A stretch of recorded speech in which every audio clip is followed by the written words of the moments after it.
Good morning friends, स्वागत है आपका हमारे YouTube channel I S P mentor पे। आज हम 20 जुलाई का करंट अफेयर्स कुछ डिस्कस करेंगे और इन सब की पीडीएफ, जैसे मैं हर एक वीडियो में बताता हूँ आपको कि इन सब की पीडीएफ आपको हमारे टेलीग्राम चैनल पर प्रोवाइड करा दी गई है, जिसकी लिंक हमारे डिस्क्रिप्शन बॉक्स में भी दे दी गई है। आप वहाँ से उसको ज्वाइन कर सकते हैं और सारा करंट अफेयर हिंदी इंग्लिश में दोनों लैंग्वेज में प्रोवाइड करा दिया गया है। जरूर देखें। चलिए स्टार्ट करते हैं। Recently doctor Jaishankar inaugurated the Maitri Udyan as a symbol of friendship in which country. कह रहा है क्वेश्चन कि हाल ही में डॉक्टर जयशंकर प्रसाद जी ने किस देश में मित्रता के प्रतीक के रूप में मैत्री उद्यान का उद्घाटन किया है। हाल ही में जयशंकर प्रसाद जी की एक फॉरेन विजिट हुई है। कहाँ पे हुई है ये और कहाँ पे उसका किया है? मॉरिशस में। कहाँ पे किया है? मॉरिशस में।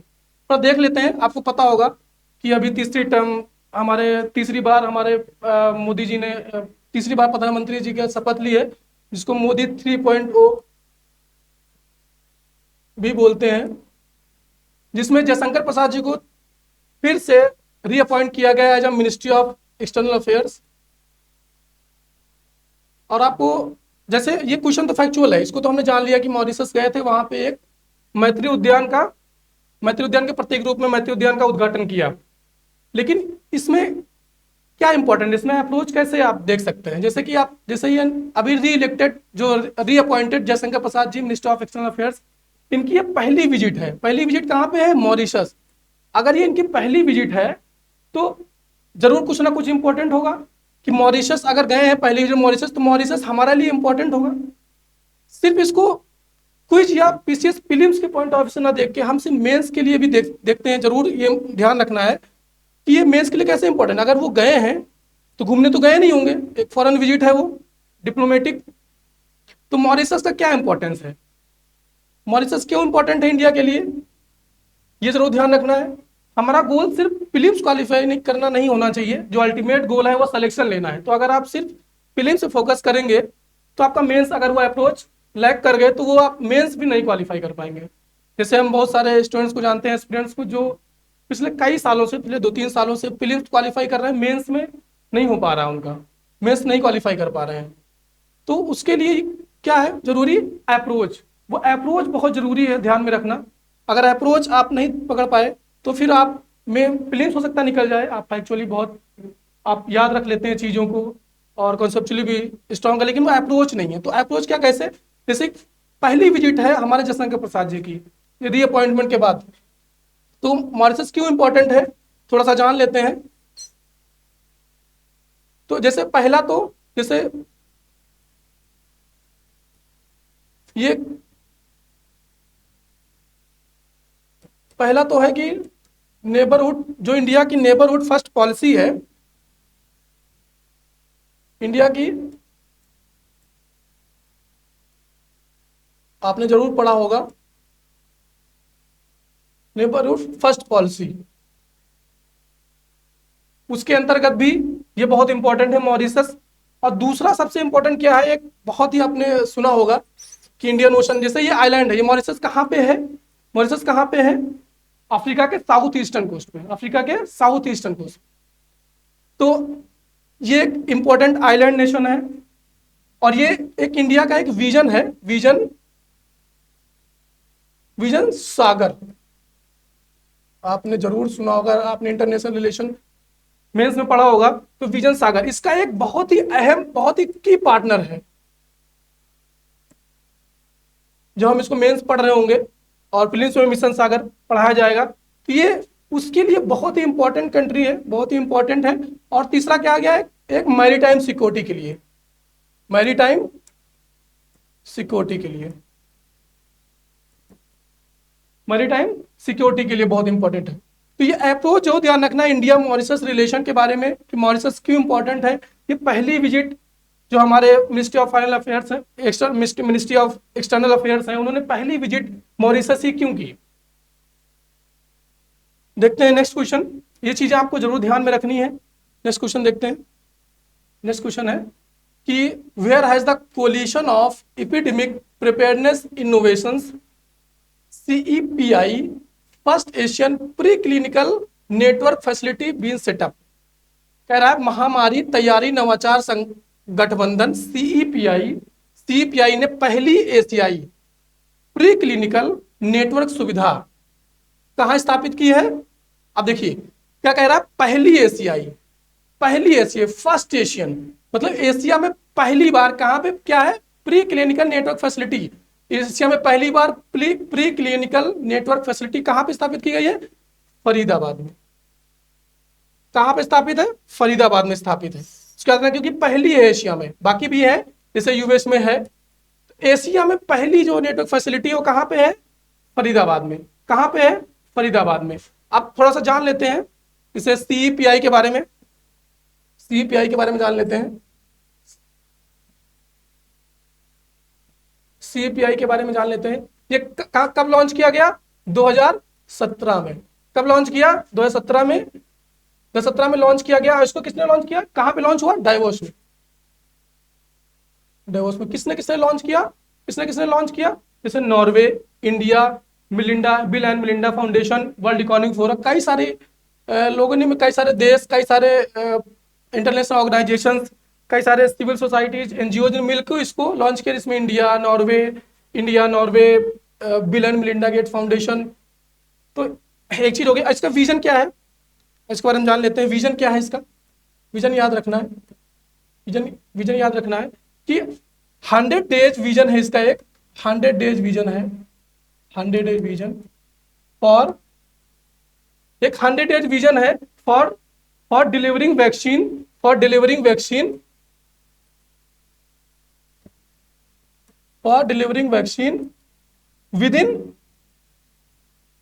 Within 100 days. अब देखिए हमने क्या क्या देखा, एक तो first Asian pre clinical network facility कहां पे सेटअप की गई है, फर्स्ट एशियन, याद रखना, फर्स्ट एशिया में पहली बार कहां पे फैसिलिटी सेटअप की गई है, फरीदाबाद में। कहां पे सेटअप की गई है, फरीदाबाद में। और दूसरा सीपीआई के बारे में कब स्टेब्लिश हुई, 2017 में स्टेब्लिश हुई। कहां स्टेब्लिश हुई, डाइवोस में स्टेब्लिश हुई। और किन किन कंट्रीज ने किया, जैसे इंडिया है, और bill and Melinda Gates foundation है, नॉर्वे है, वर्ल्ड इकोनॉमिक फोरम है। और इसका विजन क्या है कि 100 डेज के अंतर्गत, with in 100 days vaccine delivery करनी है। इसका 100 डेज का विजन है इसका, ठीक है। 100 days vision for delivering vaccine with in 100 days. 100 days में अगर कोई भी एपिडेमिक, जिसे क्या नाम लिखा हुआ है इसका, कि collision of epidemic preparedness. Epidemic, what is epidemic, epidemic क्या है, एपिडेमिक क्या है। अब देखिए दो चीजें हैं,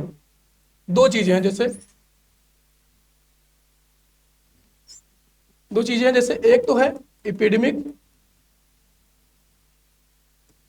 और दूसरी है pandemic.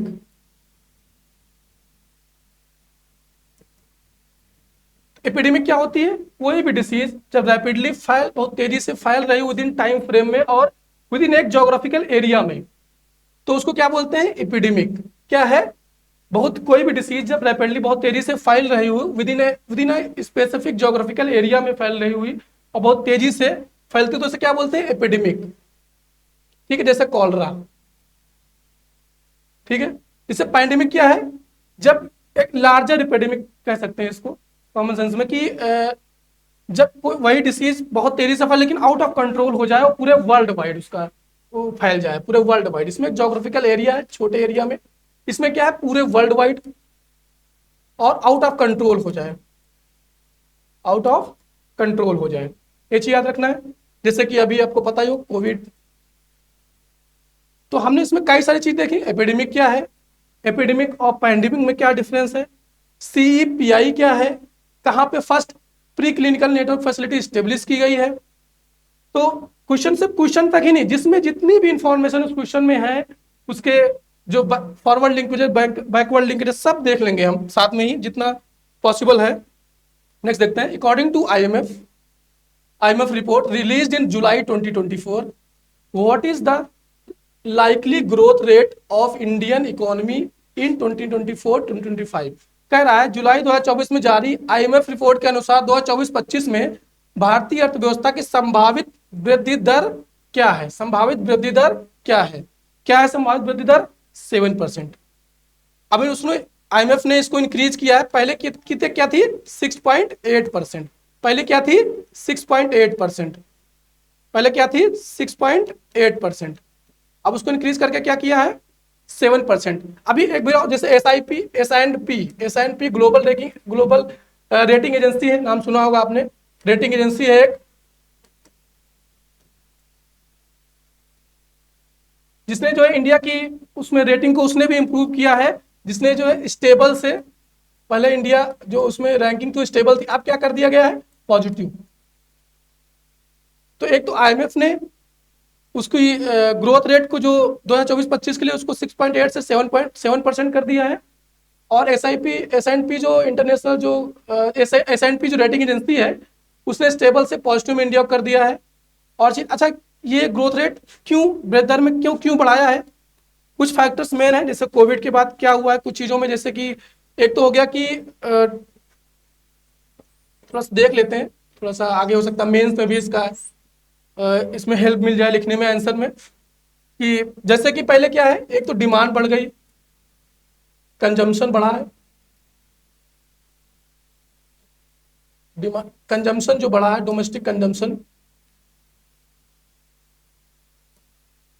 Domestic private consumption, domestic private consumption बढ़ा है, जो पता होगा राइजिंग हमारा जो मिडिल क्लास है, राइजिंग मिडिल क्लास की वजह से। और दूसरा क्या रीजन है, दूसरा भी एक बहुत बड़ा रीजन है। दूसरा रीजन क्या है, दूसरा रीजन है इन्वेस्टमेंट।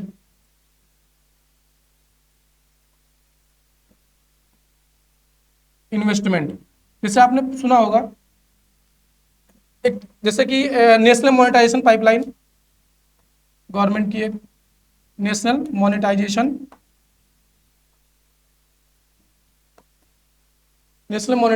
पाइपलाइन, इसमें क्या कर रही है गवर्नमेंट, जो ब्राउन फील्ड हमारे जितने भी प्रोजेक्ट हैं उसमें प्राइवेट इन्वेस्टर्स को अट्रैक्ट करने की कोशिश कर रहा है। ब्राउन फील्ड मतलब जो पहले से स्टेब्लिश है, जिस किसी कारणवश रुक गए हैं या फिर लेट हुआ है, उसमें जो है प्राइवेट इन्वेस्टमेंट को, तो इसकी वजह से जब इन्वेस्टमेंट बढ़ रहा है तो क्या हो रहा है, ग्रोथ रेट बढ़ेगी। ठीक है, ये दो फैक्टर हो गए मेन। और एक और फैक्टर है कि इन्फ्लेशन, इन्फ्लेशन अब धीरे धीरे कंट्रोल में नहीं हो रहा, क्योंकि इन्फ्लेशन, कंट्रोल्ड इन्फ्लेशन बहुत जरूरी है। इन्फ्लेशन जब बहुत ज्यादा बढ़ जाता है तब भी वो ग्रोथ रेट को निगेटिवली इंपैक्ट करता है, और जब बहुत कम हो जाएगा तब भी वो इंपैक्ट करेगा। तो एक जो कह सकते हैं कि एक कंट्रोल्ड इन्फ्लेशन बहुत जरूरी है, कंट्रोल्ड इन्फ्लेशन। तो मेन ये तीन फैक्टर हैं, एक है डोमेस्टिक प्राइवेट कंजम्पशन, दूसरा हो गया इन्वेस्टमेंट, जिसमें बहुत सारी गवर्नमेंट की, जैसे बजट में हमारा कैपिटल जो एक्सपेंडिचर है उसको भी धीरे धीरे बढ़ाया जा रहा है, कैपिटल एक्सपेंडिचर को भी बढ़ाया जा रहा है धीरे धीरे। और दूसरी गवर्नमेंट की प्रोग्राम है, नेशनल मोनेटाइजेशन पाइपलाइन है, नेशनल मोनेटाइजेशन पाइपलाइन है। और तीसरा हो गया कि कंट्रोल्ड इन्फ्लेशन। ये तीन मेन रीजन है, और इसी वजह से ग्रोथ रेट 7% अभी जो है उसको संभावित रखा गया है, संभावित वृद्धि दर।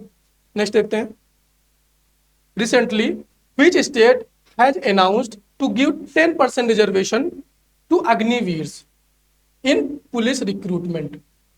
क्या कह रहा है, हाल ही में किस राज्य ने पुलिस भर्ती में अग्निवीरों को 10% आरक्षण देने की घोषणा की है।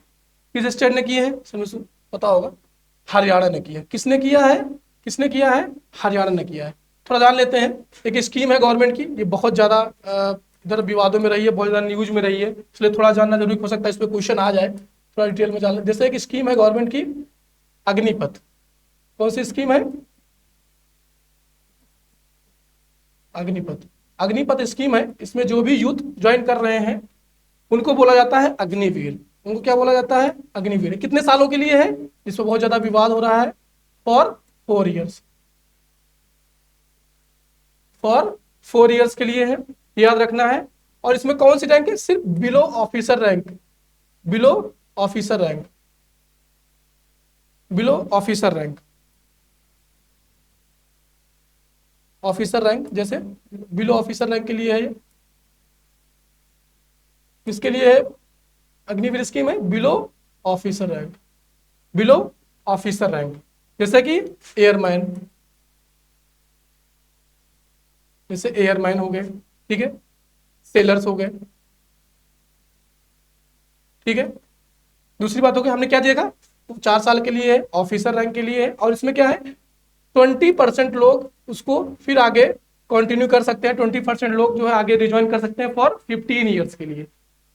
वो डिपेंड करेगा क्या उस समय की जरूरत है उसके देखते हुए। एलिजिबिलिटी क्या है इसकी, एलिजिबिलिटी क्या है इसकी, एलिजिबिलिटी क्या है इसकी, जरा देख लेते हैं।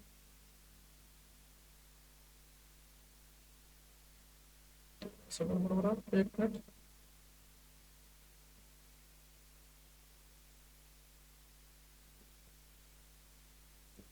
एलिजिबिलिटी क्या है इसकी, 17.5 to 23 ईयर्स। कौन लोग इसको ज्वाइन कर सकते हैं, जो 17.5 से 23 साल के बीच में, पहले 21 साल थी, अभी उसको बढ़ा के 23 साल कर दिया गया है, ठीक है। तो हो गई 4 साल के लिए बिलो ऑफिसर रैंक के लिए, और 17.5 to 23 साल के लिए है। और क्या है, कोई भी अगर अग्निवीर है, अगर उसकी ड्यूटी पे डेथ हो जाती है तो उसको 1 करोड़ का कंपनसेशन दिया जाएगा। अभी देखोगे इसी को लेके विवादों में था काफी ज्यादा, ठीक है। तो ये याद रखना है, बेसिक फीचर्स हैं इसके। नेक्स्ट देखते हैं, which Indian won the bronze medal in the world junior squash championship, world junior squash championship कौन जीता है, कह रहा है विश्व जूनियर स्क्वैश चैंपियनशिप 2024 में किस भारतीय ने कांस्य पदक जीता है। किसने जीता है, शौर्य बाबा ने, शौर्य बाबा ने जीता है, शौर्य बाबा ने जीता है। अब कुछ ये जान लेते हैं, जैसे इस चैंपियनशिप के बारे में जान लेते हैं, इस चैंपियनशिप के बारे में जान लेते हैं, इस चैंपियनशिप के बारे में जान लेते हैं। ये क्या है, एक एनुअल इवेंट है, कहां पे होता है, यूएसए में होता है। इसमें अंडर 19 कोई भी main and women, under 19 main and women इसमें पार्टिसिपेट कर सकते हैं। अंडर 19 मेन एंड वुमेन कोई भी इसमें पार्टिसिपेट कर सकते हैं। और क्या है इसमें, ये तो हो गया। और किस भारतीय कांस्य पदक ने जीता है, और ये जो बाबा है ये सेकेंड मेल प्लेयर हैं, एक बार जान लेते हैं बाबा के बारे में। ये सेकेंड मेल प्लेयर हैं जिन्होंने ये चैंपियनशिप जीती है, जिन्होंने ये मेडल कांस्य पदक जो जीता है, ये सेकेंड मेल प्लेयर हैं जिन्होंने ये कांस्य पदक जीता है। पहले कौन है, कुश कुमार। पहले कौन थे मेल प्लेयर जिन्होंने पदक जीता था, कौन है, कुश कुमार। कब जीता इन्होंने, 2014 में। तो जहां पे पहला दूसरा आ जाए तो सिर्फ दूसरा जैसे है ये, तो पहला क्या रहा होगा, थोड़ा उसके बारे में जान लें, कई बार क्वेश्चन वहां से भी आ सकता है। तो इसके बारे में जाना, चैंपियंस एनुअल इवेंट है, यूएसए में होता है। और अंडर 19 एलिजिबिलिटी क्या है, अंडर 19 कोई भी मैन एंड वुमेन इसको पार्टिसिपेट कर सकते हैं। और इसमें ये सेकेंड पर्सन है, सेकेंड मेल प्लेयर है जिन्होंने कांस्य पदक जीता। पहले कौन से थे, कुश कुमार, जिन्होंने कब जीता था, 2014 में। चलिए नेक्स्ट देखते हैं,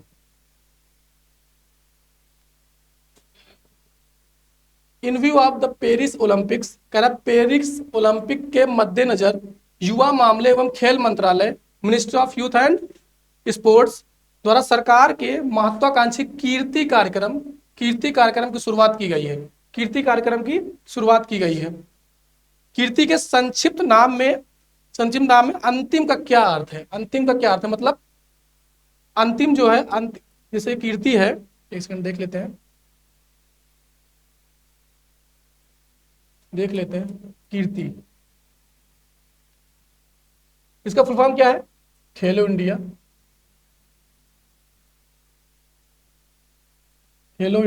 राइजिंग टैलेंट, खेलो इंडिया राइजिंग टैलेंट आइडेंटिफिकेशन।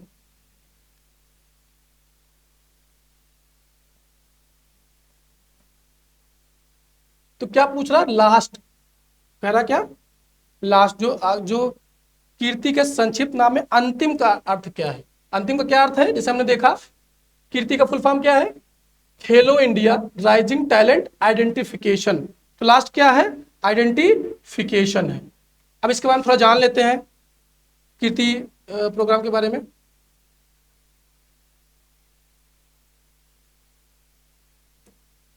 एक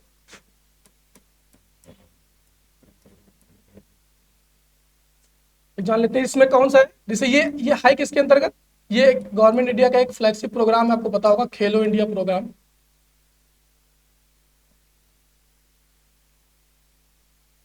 खेलो इंडिया प्रोग्राम उसी के अंतर्गत कीर्ति जो प्रोग्राम को लॉन्च किया गया है।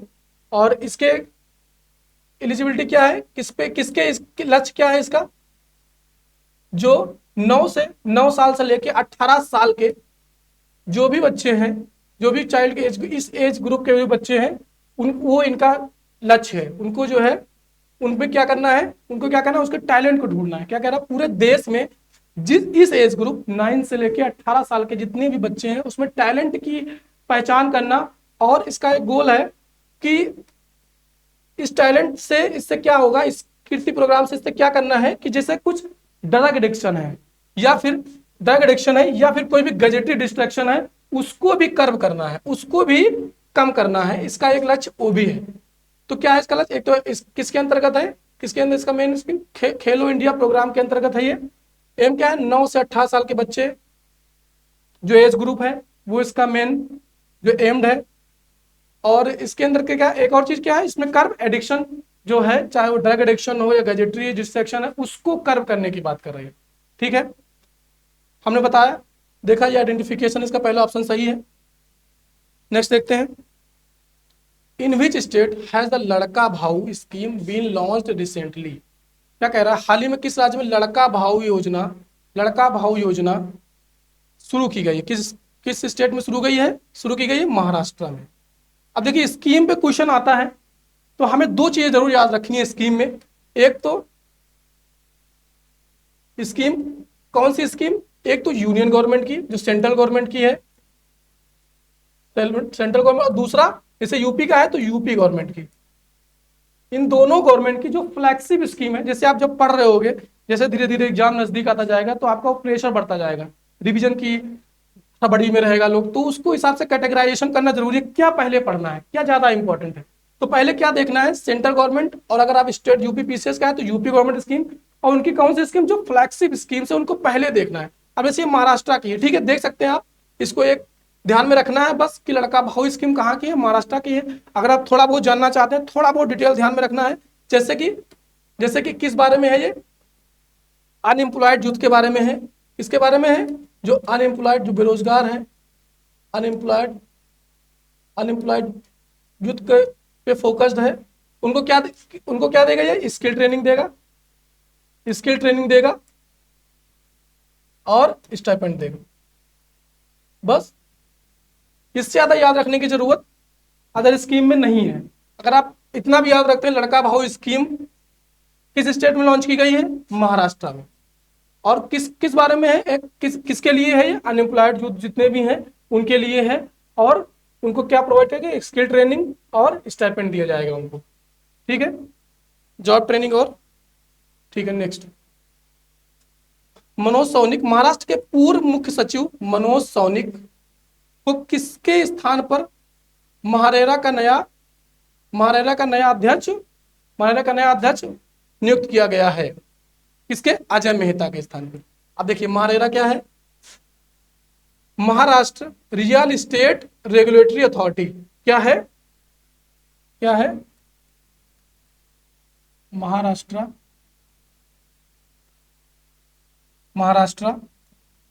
Estate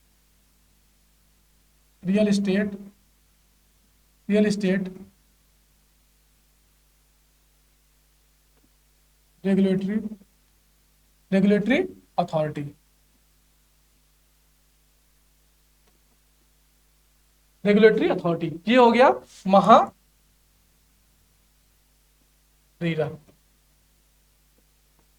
Maharashtra real estate regulatory authority.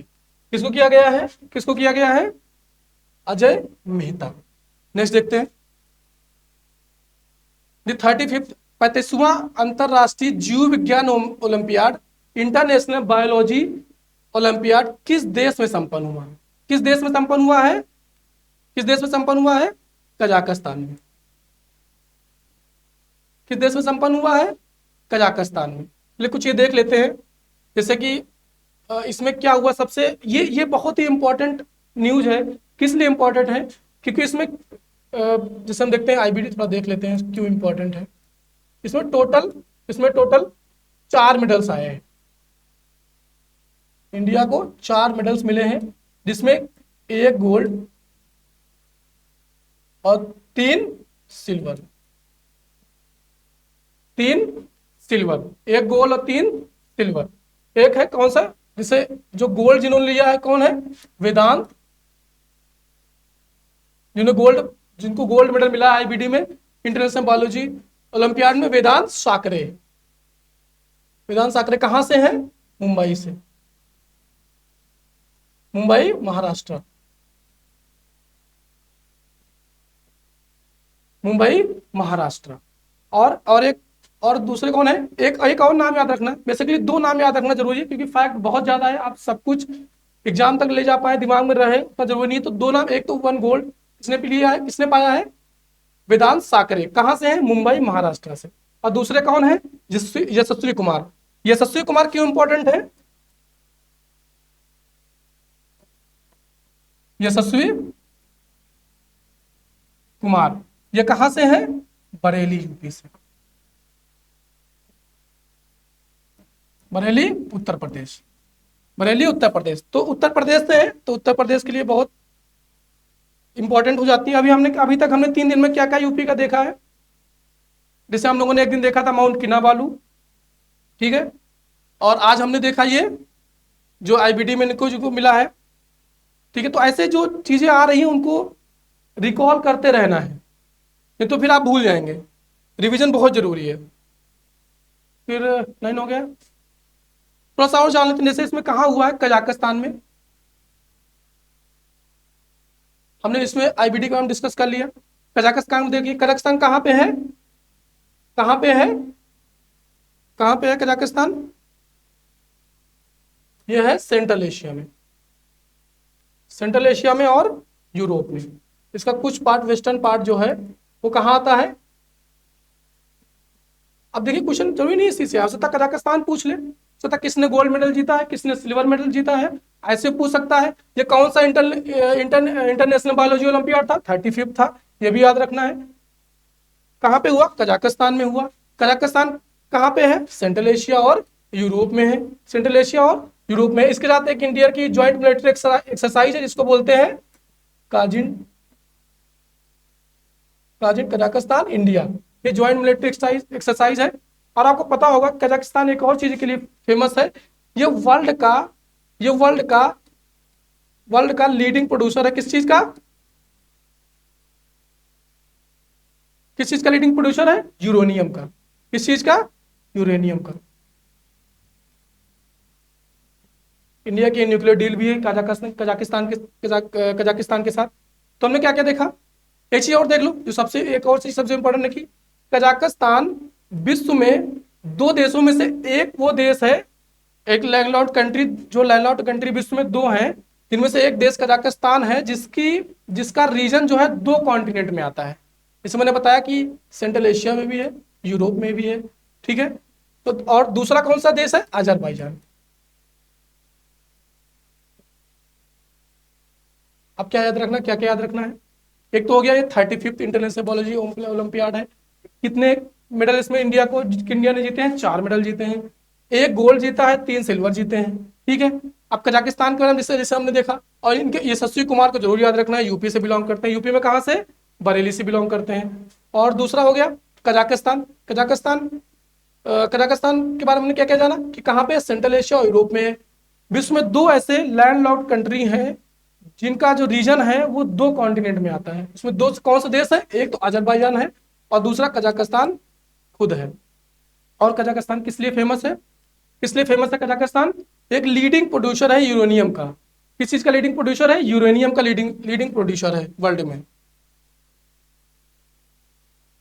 देखते हैं किस देश ने 7.25% की ब्याज दर के साथ 444 दिवसीय सावधि जमा योजना, टर्म डिपॉजिट स्कीम अमृत वृष्टि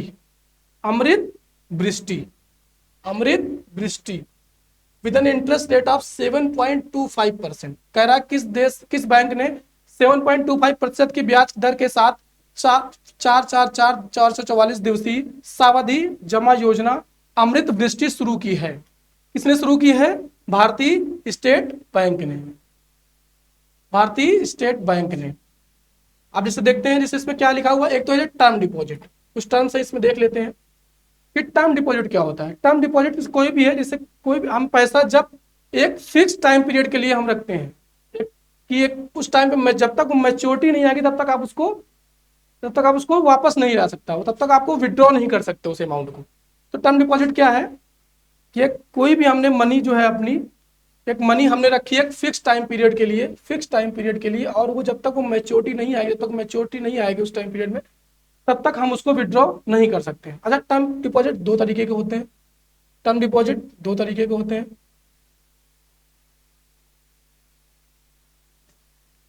टर्म डिपॉजिट दो तरीके के होते हैं। एक होता है रिकरिंग, एक होता है रिकरिंग,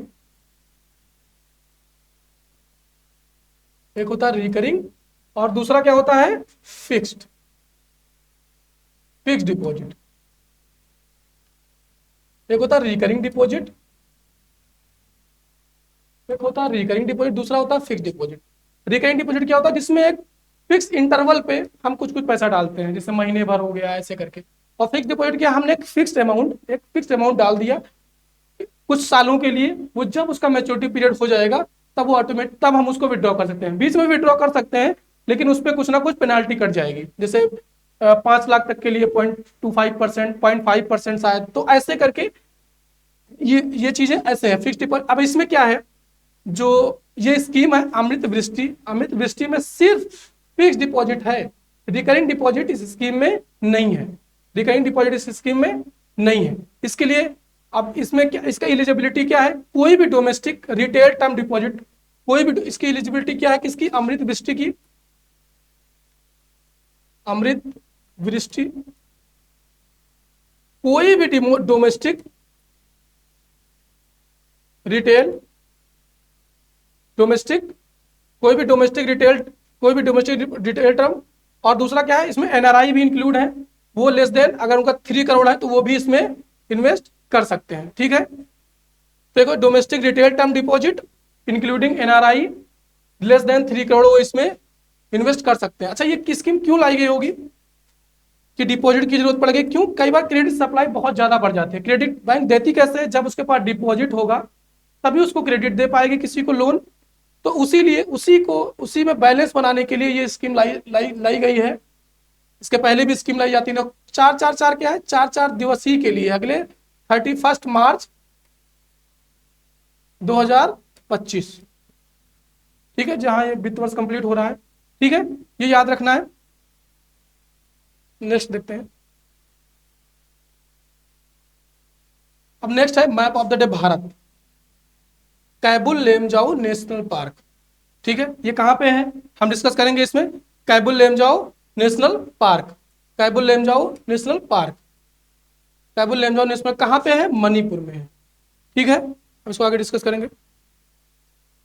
ठीक है, और देखते हैं, जैसे it is the only floating national park, कह रहा है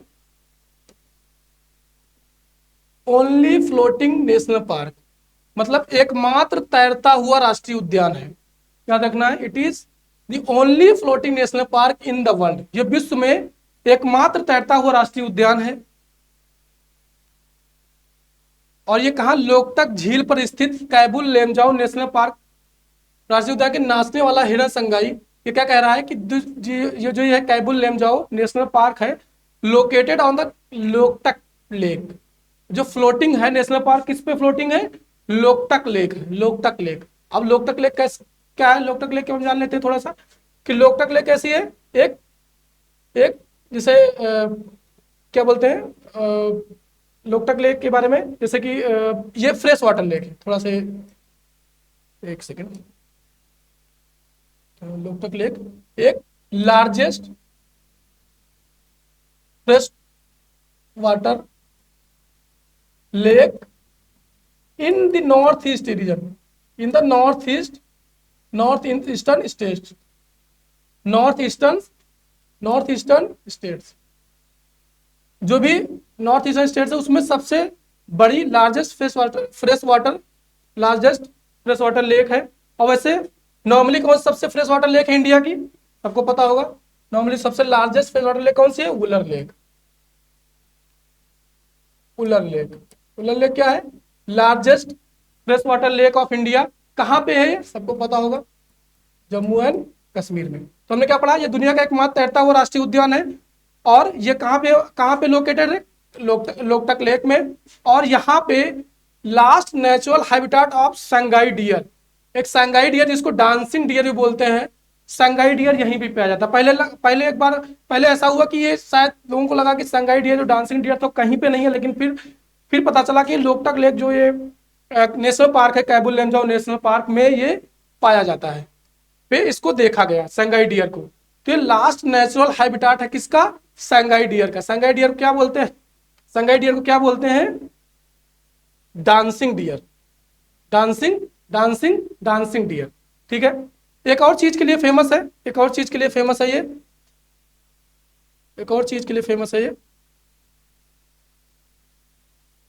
यहाँ पे जो आप जब जाएंगे वहां कभी तो यहाँ पे फुमडीज पाई जाती है, फुमडीज, फुमडीज क्या पाई जाती है, फुमडीज क्या पाई जाती हैं, फुमडीज, फुमडीज पाई जाती हैं, जो आपको फ्लोटिंग होते हुए उस पर दिख जाएंगी ऊपर तैरते हुए। ठीक है, और अब जैसे हमने देखा संगाई डियर, अब संगाई डियर का जैसे थोड़ा जान लेते हैं संगाई डियर के बारे में।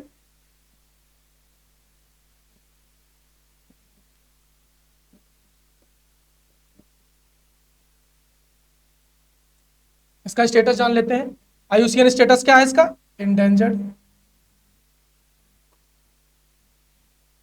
आईयूसीएन। और इस किस शेड्यूल में आती है, शेड्यूल फर्स्ट जो है वाइल्ड लाइफ प्रोटेक्शन एक्ट जो इंडिया का है उसमें शेड्यूल फर्स्ट में। कई बार पूछ लिया जाता है कि इसका स्टेटस क्या है, आईयूसीएन स्टेटस क्या है, और वाइल्ड लाइफ प्रोटेक्शन एक्ट जो है उसमें किस शेड्यूल में आती है।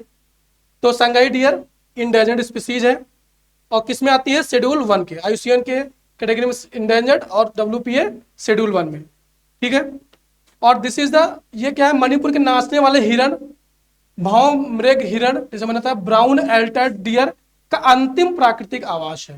और जैसे हमने डिस्कस किया कि लास्ट नेचुरल हैबिटाट है जो ब्राउन एल्टर्ड जो संगाई डियर है उसका।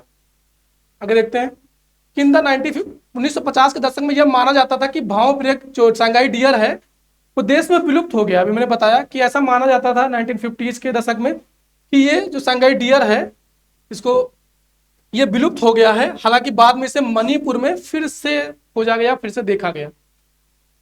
अब इसमें और भी चीजें जैसे पाई जाती हैं यहाँ पे, जैसे hog deer, otter, a host of water falls and migratory birds are found here. तो हॉग डियर, ऑटर हो गया, और भी कई जल पक्षी, प्रवासी पक्षी यहाँ पे पाए जाते हैं।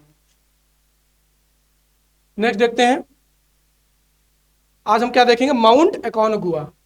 क्या देखेंगे, माउंट एकोनगुआ के बारे में, माउंट एकोनगुआ के बारे में।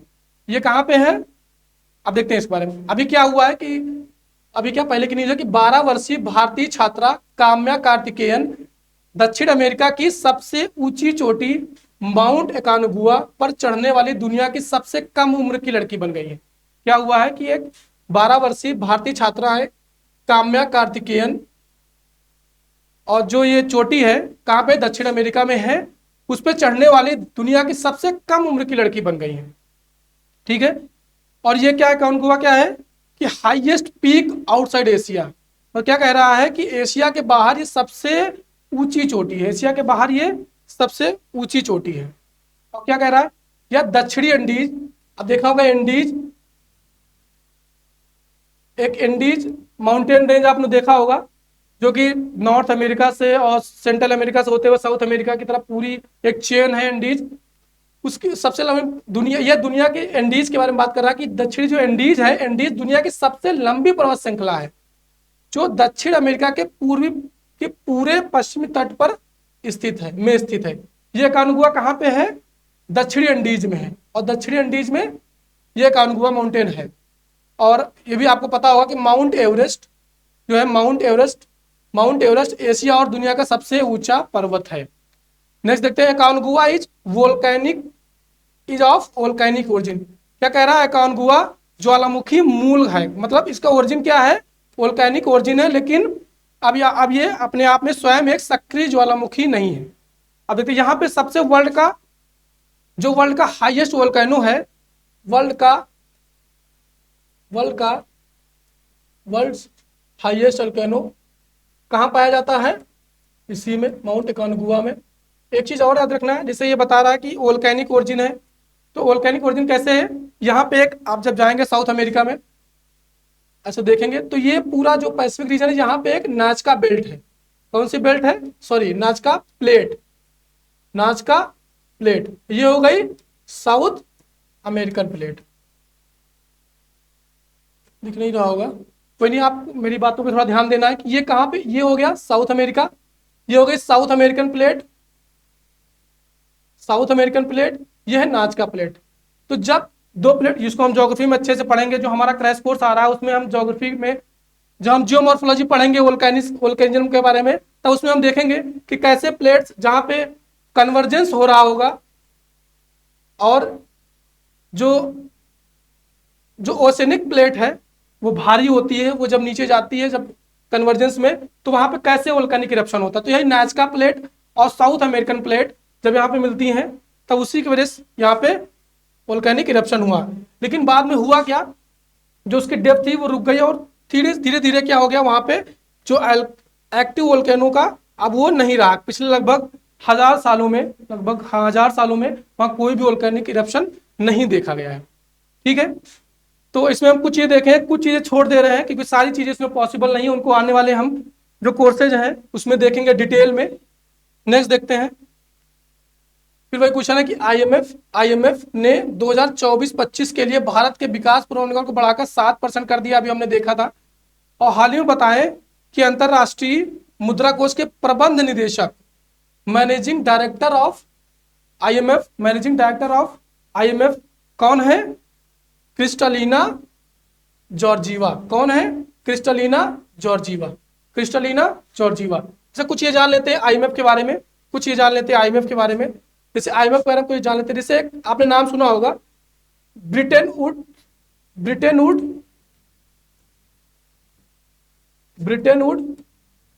ट्विंस के बारे में, आपने सुना होगा। एक ब्रिटेन वुड्स कॉन्फ्रेंस थी 1944 में, जिसमें दो इंस्टीट्यूशन बने, एक था वर्ल्ड बैंक और दूसरा था आईएमएफ। तो इनको बोला जाता है ब्रिटेन वुड ट्विंस।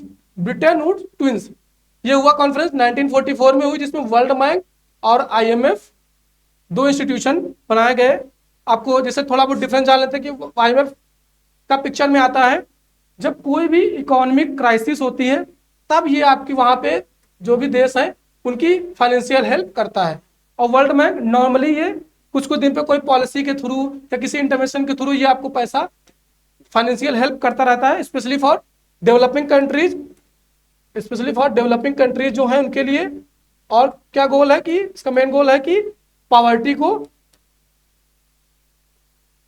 जो गरीबी है, जो निर्धनता है, उसको कैसे कम किया जाए, उस पर वर्ल्ड बैंक काम करती है। आईएमएफ क्या है, जो इकोनॉमिक क्राइसिस कहीं पे भी है किसी भी देश में, तब आईएमएफ वहां पे हेल्प करता है, उसको असिस्टेंस देता है, निगरानी करता है।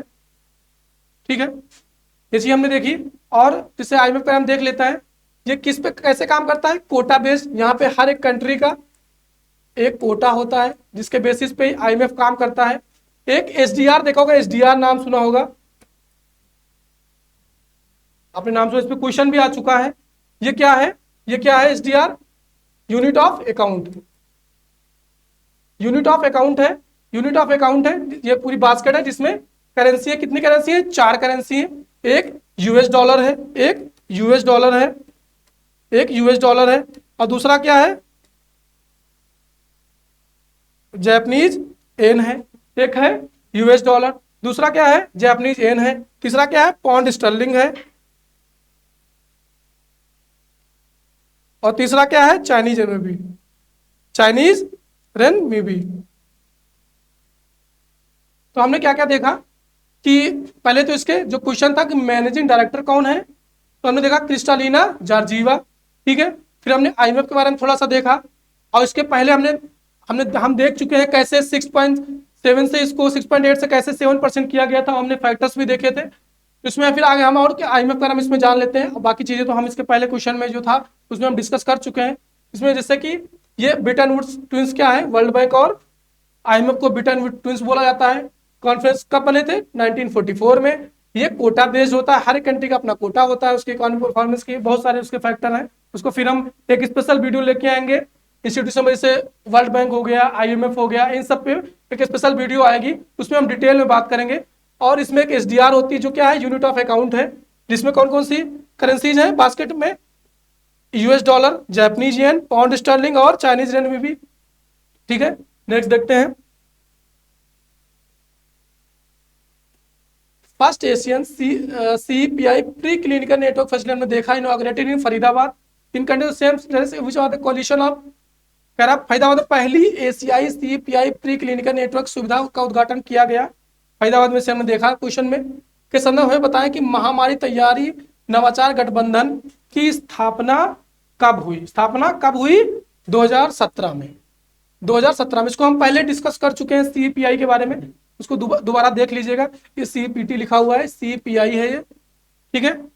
नेक्स्ट देखते हैं, आंध्र प्रदेश के याद रखना, आंध्र प्रदेश के प्राकृतिक खेती मॉडल ने गुलबेंकियन पुरस्कार, गुलबेंकियन प्राइज 2024 जीता। उसी के संदर्भ में हमें बताएं, भारत सरकार ने देश में प्राकृतिक खेती को बढ़ावा देने के लिए परंपरागत कृषि विकास योजना कब शुरू की, कब शुरू की है, कब शुरू की है, 2015-16 में।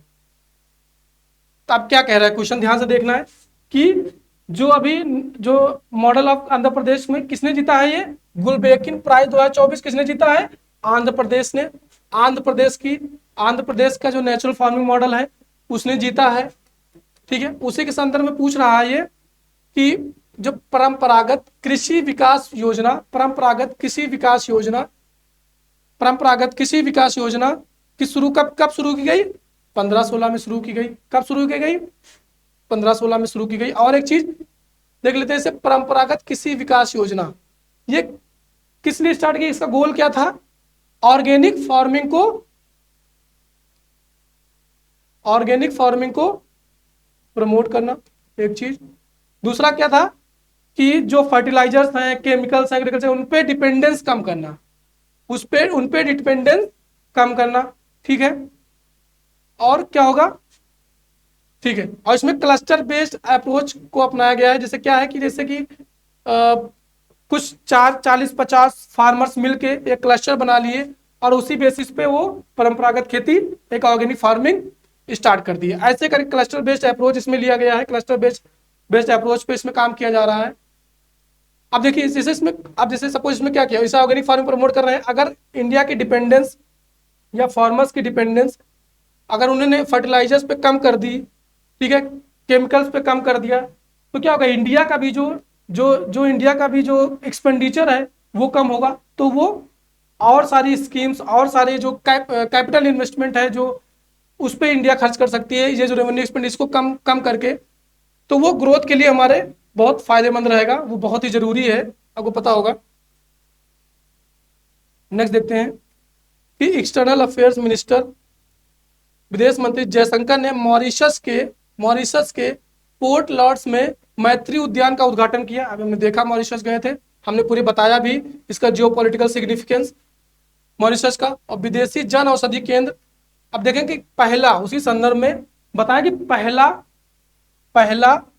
पहला विदेशी जन औषधि केंद्र किस देश में स्थापित किया, कह रहा पहला जन औषधि केंद्र है कहाँ, इंटरनेशनल, बाहर विदेशी देश कहाँ पे है, विदेश में पहला जन औषधि केंद्र मॉरिशस में। कहाँ पे है, मॉरिशस में है, ठीक है। अब देखिए जन औषधि केंद्र में क्या होता है, जन औषधि केंद्र आपको पता होगा कि जेनरिक दवाएं, जेनरिक मेडिसिन वहां पे प्रोवाइड कराई जाती हैं। अच्छा, जेनरिक मेडिसिन क्या होती हैं आपको पता होगा, जैसे जब किसी भी कंपनी का है, जैसे पेटेंट एक्सपायर हो जाता है तो उसके बाद जेनरिक मेडिसिन लोग बनाते हैं, उसी सेम एपीआई सेम रहे, जो एक्टिव फार्मास्यूटिकल इंग्रेडिएंट है जिससे दवाई बनाई जाती है वो सेम रहेगा। इनको आपको पता होगा कि इंडिया चाइना से बहुत ज्यादा इंपोर्ट करता है एपीआई को, तो एपीआई सेम रहेगा, इसीलिए मोर और लेस उसका जो इम्पैक्ट होगा, जो उसकी इफिकेसी होगी मोर और लेस सेम रहेगी। कुछ चीजों में डिफर कर सकती है, जैसे कि मैन्युफैक्चरिंग प्रोसेस में जो जेनरिक मेडिसिन है वो अलग हो सकती है, कलर में अलग हो सकती है, टेस्ट में अलग हो सकती है। ठीक है, तो हमने क्या क्या देखा, कहां पे पहला विदेशी जन औषधि केंद्र किस देश में स्थापित किया गया, मॉरिशस में स्थापित किया।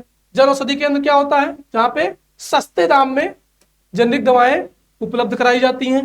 जेनरिक दवाएं क्या होती हैं, आपको पता होगा, इसमें सेम एपीआई होता है और कुछ चीजों में डिफर कर जाती है, जैसे मैन्युफैक्चरिंग है, कलर में, टेस्ट में है। चलिए नेक्स्ट देखते हैं, आरपीएफ ऑपरेशन नन्हे फरिश्ते। ऑपरेशन नन्हे फरिश्ते, आरपीएफ के ऑपरेशन नन्हे फरिश्ते ने 7 वर्षों में 84,119 बच्चों को बचाया। उसी के संदर्भ में हमें बताएं कि ऑपरेशन नन्हे फरिश्ते किस वर्ष शुरू किया गया। क्वेश्चन पूछ रहा है किस वर्ष शुरू किया गया, ऑपरेशन नन्हे फरिश्ते किस वर्ष शुरू किया गया, 2018 में। आरपीएफ क्या है, एक सेकेंड, आरपीएफ क्या है, रेलवे प्रोटेक्शन फोर्स। आरपीएफ क्या है, रेलवे प्रोटेक्शन फोर्स। अब क्या है ऑपरेशन, ये नन्हे फरिश्ते क्या है, इसमें जो बच्चे आपने देखे होंगे, जो बच्चों को जो स्टेशन पर कई बार छूट जाते हैं या रह जाते हैं, किसी तरीके से भागे हुए बच्चे जो स्टेशन पे जिनको जरूरत है प्रोटेक्शन की, उनको जो है रेस्क्यू किया जाता है, rescue childrens all across all stations, across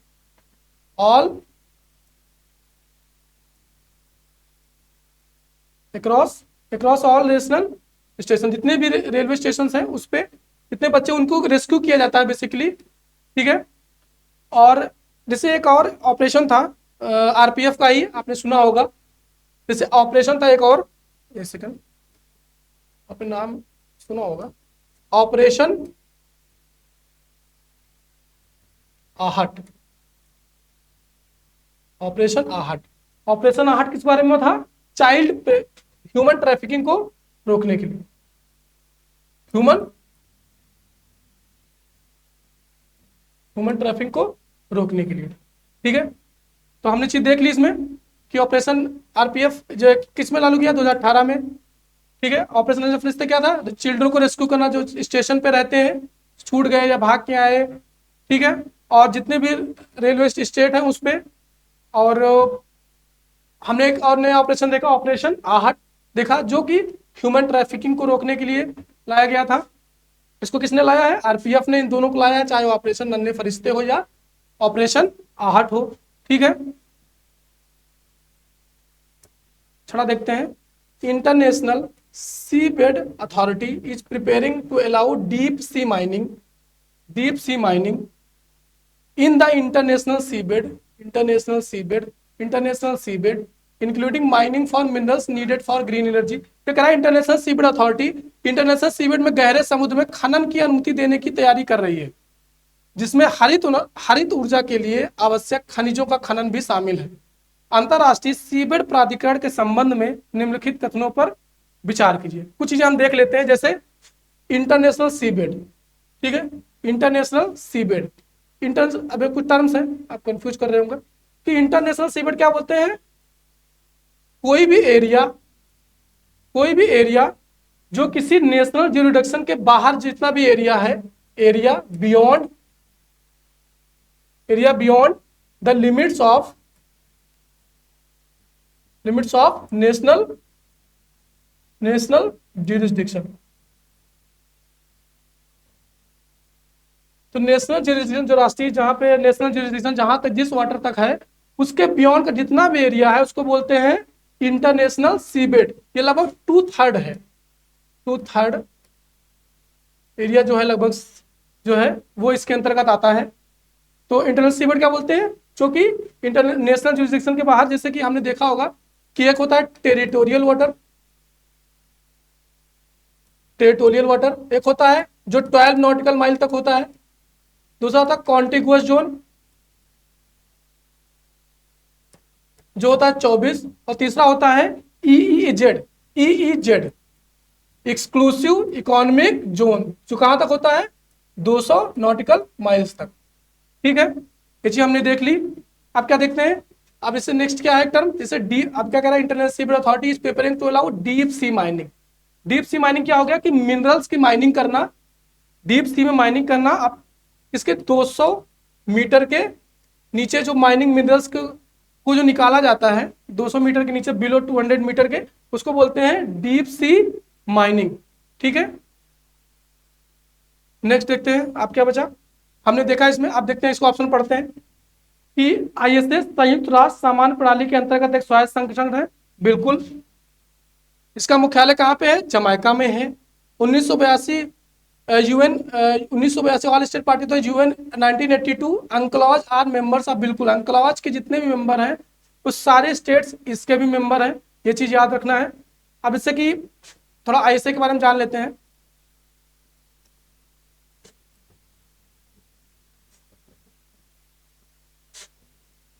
ऐसे काम चल लेते हैं। एक आईएसए एक एजेंसी है अंडर, इंटरनेशनल एजेंसी है अंडर अंडर अंक्लॉज। अंक्लॉज को क्या बोलते हैं, United Nation Convention on Laws of the Seas, United Nation Convention on Laws of the Seas के अंतर्गत एक एजेंसी है। अंक्लॉज क्या करता है, जिसने भी समुद्र में जितनी भी एक्टिविटीज हो रही हैं उस पर रूल एंड रेगुलेशन अंक्लॉज क्या करता है, और जिसमें जितनी माइनिंग हो रही है, जितनी मिनरल्स को लेकर, जितनी मिनरल रिसोर्स है, उसमें उसके रिलेटेड जितनी एक्टिविटीज है उसको क्या करता है, उसको आईएसए उस पर मॉनिटर करता है, उसको रेगुलेट करता है, उसको कंट्रोल करता है। ठीक है, ये याद रखना है। इसका एक बेसिक प्रिंसिपल है कि कॉमन हेरिटेज ऑफ मैनकाइंड। किस प्रिंसिपल पे काम करता है ये से, कॉमन हेरिटेज ऑफ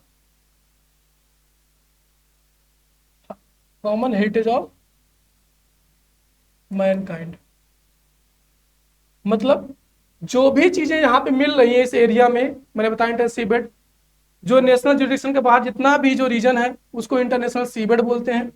ठीक है, उसमें जितनी भी मिनरल्स उसको बोला गया कॉमन हेरिटेज, मतलब एक कॉमन विरासत है, साझा विरासत है माइनकाइंड की, इसलिए वो किसी एक देश के अंतर्गत नहीं आती है। ठीक है, इसको देख लिया।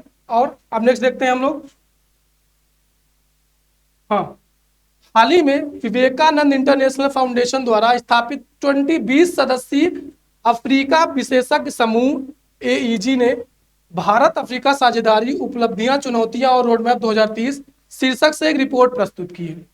अब निम्नलिखित कथनों पर विचार कीजिए। अब देखिए इसमें क्या है कि नामीबिया और नाइजर यूरेनियम के शीर्ष 10 वैश्विक उत्पादों में से एक है। अब देखिए क्या है, यूरेनियम मैंने से बताया था आपको एक, ठीक, कजाकिस्तान के बारे में, ये लार्जेस्ट प्रोड्यूसर है, सबसे मेन लीडिंग प्रोड्यूसर है। अब देखिए अभी इसमें क्या है कि नामीबिया किस नंबर का है, 3rd नंबर का, और नाइजर 7th नंबर का। ठीक है, तो कथन क्या कह रहा है कि नामीबिया और नाइजर यूरेनियम के शीर्ष 10 वैश्विक उत्पादकों में से एक है। सही कह रहा है, नामीबिया 3rd नंबर का लार्जेस्ट प्रोड्यूसर है और नाइजर 7th नंबर का यूरेनियम लार्जेस्ट यूरेनियम प्रोड्यूसर है। नेक्स्ट देखते हैं, दक्षिण अफ्रीका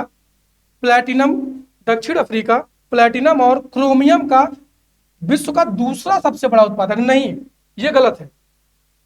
दक्षिण Africa, South Africa is the world's largest, not second, top largest producer है of platinum and chromium. Platinum chromium का लार्जेस्ट प्रोड्यूसर, सेकंड लार्जेस्ट नहीं। तो ऑप्शन कौन सही हो गया, पहला। नामीबिया और नाइजर यूरेनियम के शीर्ष 10 में से है, जैसे मैंने बताया कि नामीबिया 3rd है और नाइजर 7th पे है, और दक्षिण अफ्रीका प्लेटिनम और क्रोमियम का विश्व का सबसे बड़ा उत्पादक है, दूसरा नहीं, सबसे बड़ा उत्पादक है।